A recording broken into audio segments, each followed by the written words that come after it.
is harness racing, a sport as old as our nation, but as new as tomorrow, combining fast action and beautifully gaited horses into great racing entertainment, blending an American tradition into one of the fastest growing and most popular of world sports.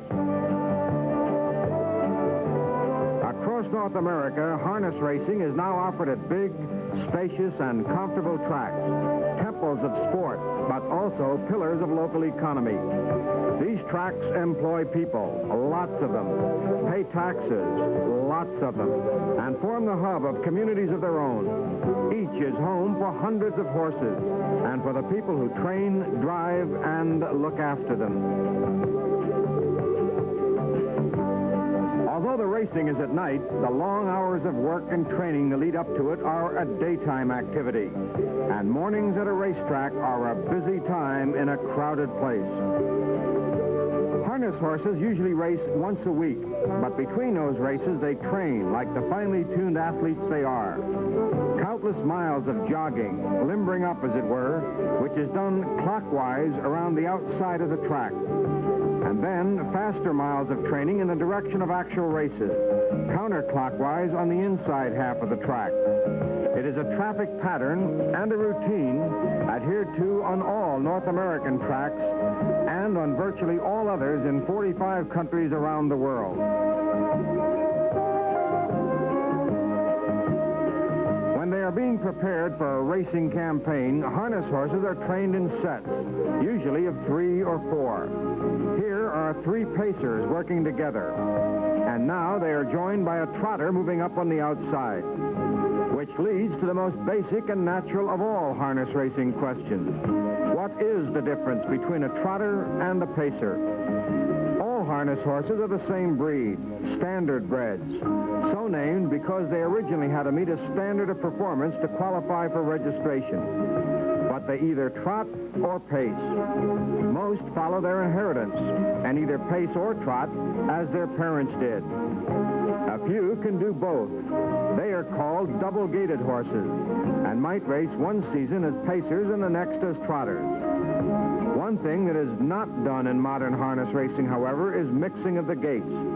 Pacers race only pacers, and the same is true of trotters. Here is a pacer. To help keep his legs in synchronization at high speed, this one wears, as do the great majority of pacers, plastic or leather straps known as hobbles. Some pacers race without them and are called free-legged pacers. We'll see one later. Here's how the pacer looks in slow motion. That easy, liquid, reliable glide makes him 1 or 2 seconds faster than the trotter, and the sureness of the gait makes him very popular with racegoers. Now, here's a trotter. His gait is one of the most rhythmic and beautiful sights in all of sport. It is harder to train a trotter than a pacer. You have to first make sure the horse is perfectly balanced. And the fact that you have to be an expert to do that helps explain why pacers outnumber trotters 4 to 1. The grace and precision of the trotter is particularly impressive in slow motion.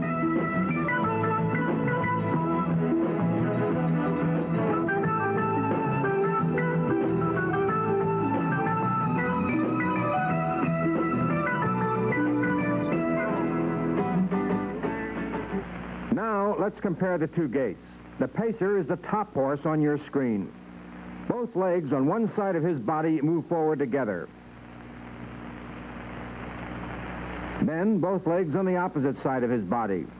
While the trotter, on the lower half of the screen, moves his right front and left rear legs forward at the same time.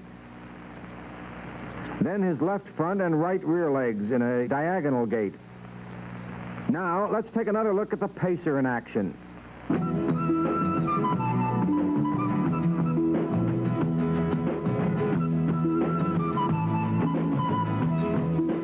And, once again, the trotter.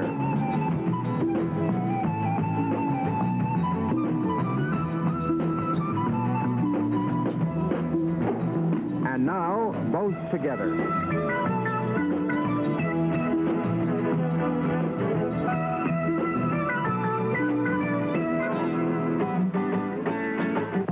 the front, the gait of the pacer conveys power, with the legs synchronized like pumping pistons in a swinging side-to-side motion.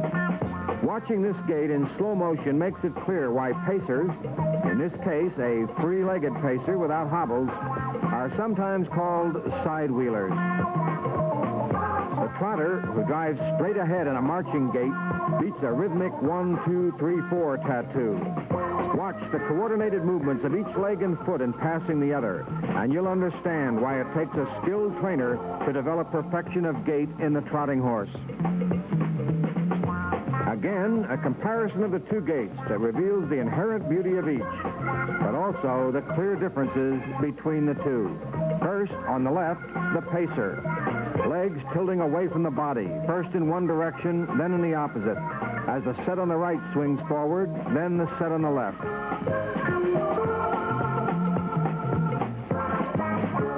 Now the trotter. Watch the circular stroke of each front leg as it reaches forward, propelling the horse straight ahead, with the back legs providing pushing power as the hooves strike the ground.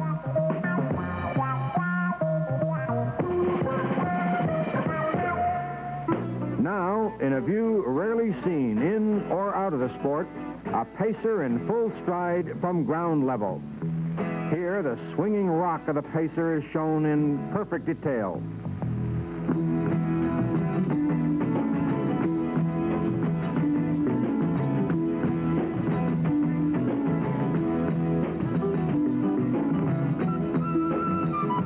From the same vantage point, the trotter. And again, the precision of the trotting gait becomes apparent as each foot moves smoothly in a blend of beauty, grace, and power.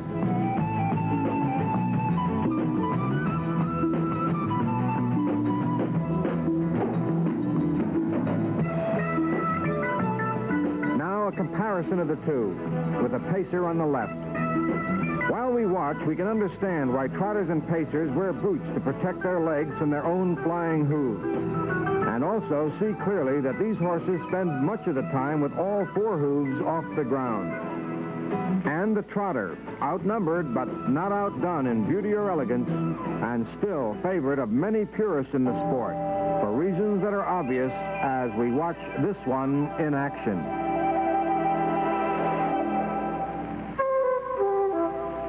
Workout's over, the harness horse, whether pacer or trotter, heads back to the stall that is his racetrack home. Some break out in a wash from the exertions of their work. Back in the stable area, he will be blanketed and rested. Then sent out for additional heats of training.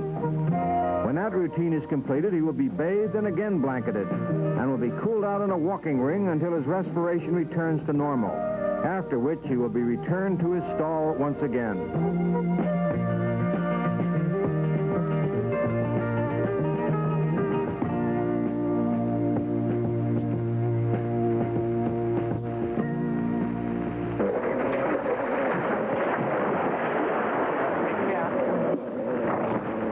The of the racetrack are hard on muscle and bone and flesh, and legs give way first. Because the pounding of the track aggravates this condition, some horses are trained in water, where their legs and wind are strengthened by swimming.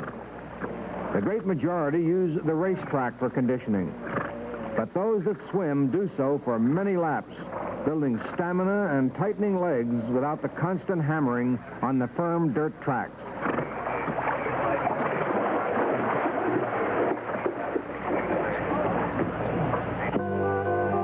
Harness horses in North America start from behind a mobile starting gate, and they quickly learn that part of racing routine. The introduction of this gate on a widespread basis in 1946 revolutionized the sport and assured consistent, even starts. Early temerity behind the gate quickly gives way to complete familiarity, and the horse soon learns to move up to the gate with total assurance.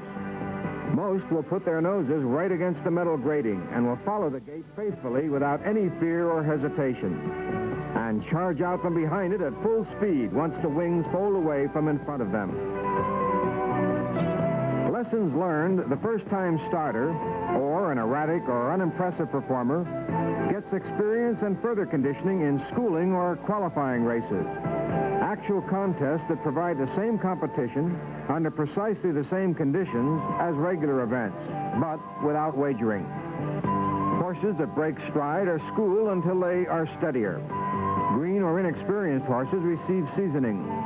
And poor performers prove their worthiness to race again, but without the public's risk or support.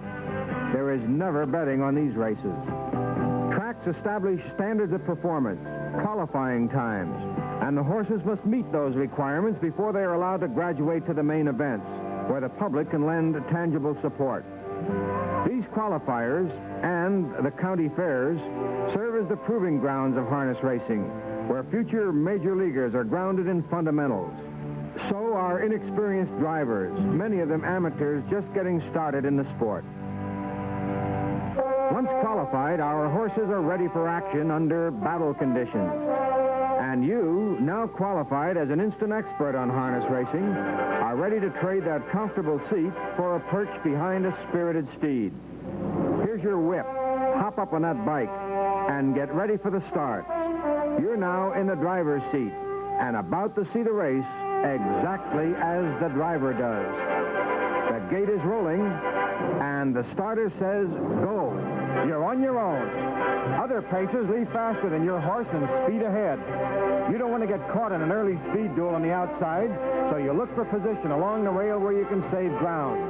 There isn't any, so you ease your horse into a trailing position on the outside from where you can make your move later.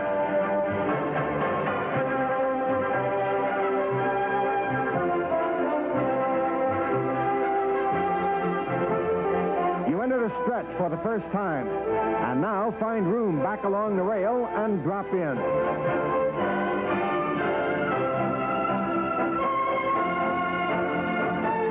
Up ahead, a horse makes a break, goes off stride. The driver has to take him to the outside, put him under restraint, and get him back pacing. If he does all that, he could come on to win again. Now up front, another horse is parked. Caught outside the leader, can't get by him, and must race outside going extra distance. You don't want to get caught behind a tired horse, so you ease out.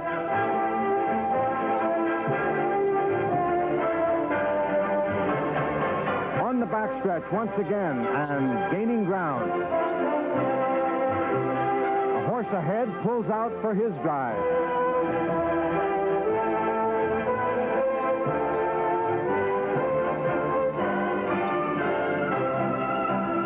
Another ranges up on the outside. But your horse is strong. You chirp to him and he responds, gaining more ground on the leaders.